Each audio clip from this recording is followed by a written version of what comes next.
नमस्कार दोस्तों, एक बार फिर से स्वागत है आप सभी का जेएस विजन एकेडमी पर।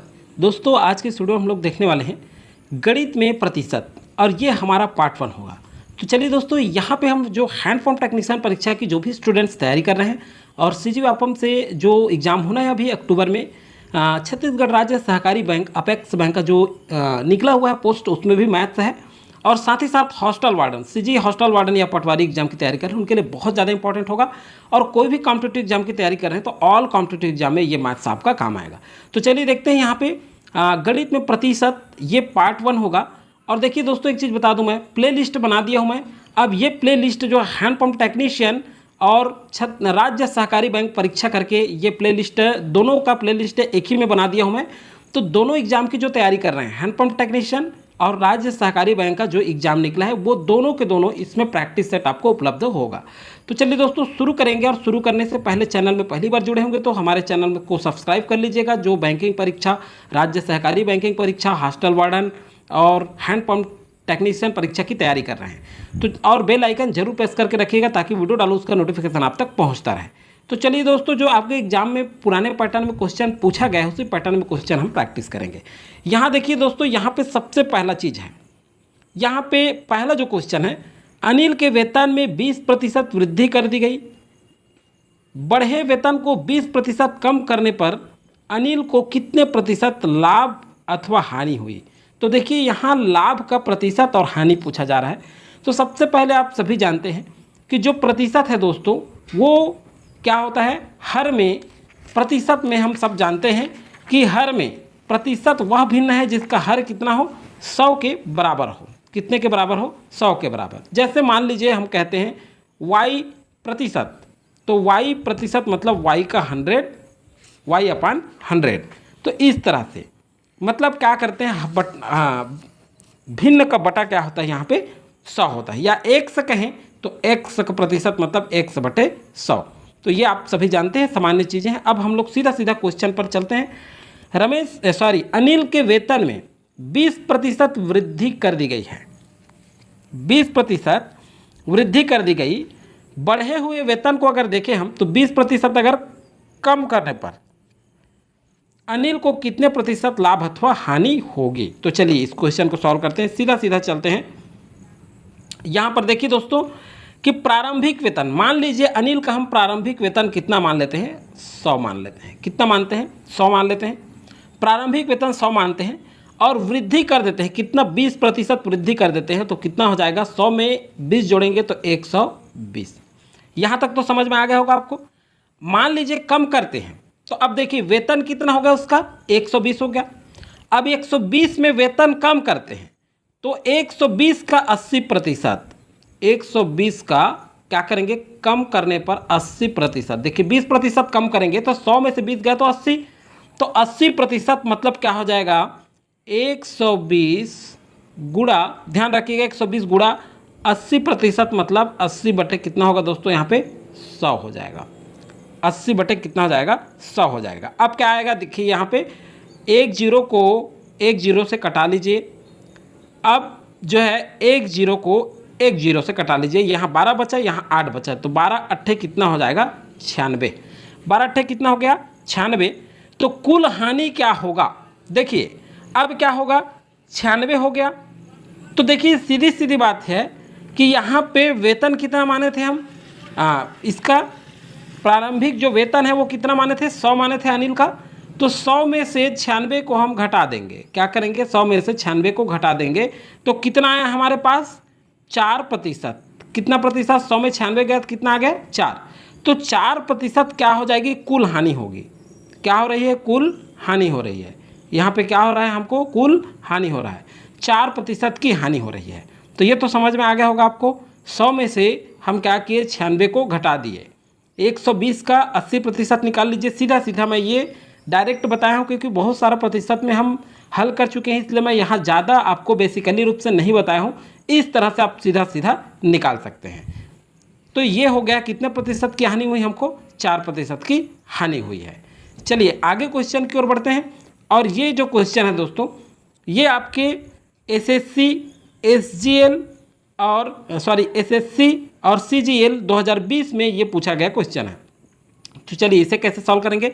एक परीक्षा में एक छात्र को, देखिए प्रश्न क्या कह रहा है, एक परीक्षा में एक छात्र को उत्तीर्ण होने के लिए, ध्यान रखिएगा, एक परीक्षा में एक छात्र को उत्तीर्ण होने के लिए 36% अंक प्राप्त करने होंगे।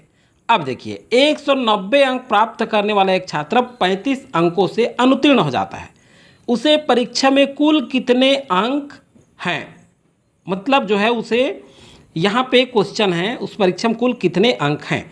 तो देखिए एक परीक्षा होता है जिसमें एक छात्र को 36% अंक प्राप्त होता है और एक छात्र 190 अंक प्राप्त करता है, लेकिन ये छात्र 35 अंकों से अनुत्तीर्ण हो जाता है।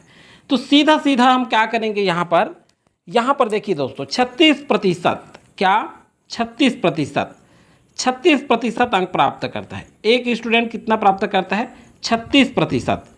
अब देखिए 190 अंक जो प्राप्त करता है वो 35 अंकों से अनुत्तीर्ण हो गया। 190 अंक प्राप्त करने वाला छात्र 35 अंकों से अनुत्तीर्ण हो जाता है, तो 190 प्लस क्या करेंगे 35, तो कितना आ जाएगा, ये दोनों को जोड़ेंगे तो हमारे पास हो जाएगा 225। ध्यान रखिएगा कितना हो गया 225। अब मान लीजिए हमको क्या करना है, 100% निकालना है। क्या निकालना है, 100%। तो क्या होगा 225 का 100%, 225 गुणा 100, 225 का नहीं 100% निकालना है, तो टोटल अंक कितना हो गया। देखिए क्या रहा है कि 190 अंक प्राप्त करने वाला छात्र 35 अंक से अनुत्तीर्ण हो गया, तो पहले इसको जोड़ लेंगे तभी तो हम 100% निकालेंगे। तो 190 में 35 को जोड़े 225 हुआ। अब 100% निकालेंगे 235 गुणा 100 बटे, अब कितना, एक छात्र उत्तीर्ण होने के लिए 36% चाहिए, तो नीचे में क्या हो जाएगा 36, कितना हो जाएगा 36। तो अब देखिए ये क्या होगा, ये होगा 4 निया 36 और यहाँ 4 दूनी 8 और 4 पंछे 20, यहाँ हो जाएगा 3 तिया 9, यहाँ 3 सत्ते 21 और 3 पंछे 15। अब देखिए यहाँ पे 3 एकम 3, 3 दूने 6 और क्या हो जाएगा 3 पंछे 15, तो 25 यहाँ हो गया और 25 यहाँ हो गया, तो 25 गुणा 25 बचा हमारे पास, तो कितना हो जाएगा 625। तो टोटल कुल अंक कितना था, कुल अंक जो हमारा निकला यहाँ पे ये 625 अंक का था। ये कितने अंक का था, 625 अंक का। अब देखिए इसे बार बार आप प्रैक्टिस करिएगा दोस्तों, तब आपको समझ में आएगा। एसएससी सीजीएल 2020 में पूछा गया क्वेश्चन है और बहुत ज़्यादा इंपॉर्टेंट है। चलिए एक और क्वेश्चन इस प्रकार से पूछा जाता है, ये वाला क्वेश्चन बहुत पैटर्न पे आता है, आप सभी जानते हैं कि ए की आय बी की आय से 25% अधिक है। देखिए इस तरह से क्वेश्चन पूछा जाए, ये भी आपके एसएससी रेलवे और आपके इसमें पूछा गया है सीजीएल में, जज परीक्षा में भी ये क्वेश्चन पूछा गया है, तो ये बहुत ज़्यादा इंपॉर्टेंट है और 2020 में पूछा गया है। ए की आय बी की आय से 25% अधिक है, बी की आय ए की आय का कितना प्रतिशत है। देखिए इस टाइप के क्वेश्चन बहुत पूछा जाता है। तो ए की आय बी की आय से 25% अधिक है, कितना प्रतिशत अधिक है, 25%। तो चलिए एक देखते हैं हम लोग, यहाँ पर 25% अधिक की बात की जा रही है। चलिए कुछ यहाँ पे हम सॉल्व करेंगे। अब देखिए ए की आय बी की आय से 25% अधिक है, इसलिए क्या होगा, ए बराबर हो जाएगा बी गुणा 125। देखिए क्या रहा है, ए की आय बी की आय से अधिक है, तो बी की आय से अधिक है, इसलिए बी में 125 का हम क्या किए, गुणा किए। 25% अधिक मतलब 100 में प्रतिशत 25 जोड़ेंगे तो 125, शुरू क्वेश्चन में हमने देखा है, ये बन जाएगा। अब क्या होगा, ए बराबर क्या निकालेंगे हम लोग। अब देखिए ए बराबर 125 बटे 100 और हो जाएगा बी। अब देखिए ये क्या होगा, ये होगा 5 चौक 20, ये होगा 5 दूने 10 और 5 पंचे 25, सॉरी ये हो जाएगा 5 से कटेगा तो 5 दूने 10 और 5 शून्य शून्य। अब ये हो जाएगा 5 चौक 20 और 5 पंचे 25, तो 5 बटे 4 बी। ए बराबर कितना है हमारे पास, 5 बटे 4 बी, ये आ गया 5 बटे 4 बी। अब देखिए ए की आय की तुलना में बी की आय, अब देखिए ए की आय बी की आय से 25% अधिक है, बी की आय ए की आय का कितना प्रतिशत है। तो बी की आय ए की आय का कितना प्रतिशत है ये निकालना है, लेकिन ए की आय बी की आय से क्या है, अधिक है कह रहा है। तो सीधा सीधा चलेंगे, ए की आय की तुलना में बी की आय क्या हो जाएगा, ए की जो आय है उसकी तुलना में अगर बी की आय हम देखें तो ये हो जाएगा बी बटे ए। सीधा सीधा बता रहा हूँ मैं, एक एक चीज़ लिख नहीं रहा हूँ, आप समझिएगा। अब इसी तरह से आपको हल करना पड़ेगा। तो बी की आय मतलब बी बटे ए हो गया, मतलब अब क्या हो जाएगा, ये जो 5/4 है ये 4b/5 भी हो जाएगा। क्या हो जाएगा, 4b/5 भी हो जाएगा, गुणा क्या हो जाएगा 100। अब देखिए यहाँ पे हम लोग क्या करेंगे, ये 5 एकम 5, 5 दूनी 10, 5 शून्य शून्य, तो 20 चौक, यहाँ 4 बचा और यहाँ 20, तो 20 चौक 20 गुणा 4 बराबर कितना हो जाएगा 80। तो 80%, ध्यान रखेंगे 80% होगा। यहाँ पर कितना होगा 80%, मतलब बी की आय ए की आय का 80% है। तो इसी तरह से आप प्रतिशत निकाल सकते हैं और ये समझ में आ गया होगा दोस्तों आप सभी को। तो चलिए, बहुत बहुत शुभकामनाएं आप सभी को एग्जाम के लिए। आगे इसी पैटर्न पे और क्वेश्चन आता रहेगा। आप लोग कहते हैं बेसिकली ज़्यादा एकदम सरल हो जाता है, इसलिए इस बार मैं ट्रिक के माध्यम से हम लोग अध्ययन किए हैं। ज़्यादा से ज़्यादा क्वेश्चन प्रैक्टिस करेंगे तो बिल्कुल आपको समझ में आएगा। चलिए दोस्तों, थैंक यू।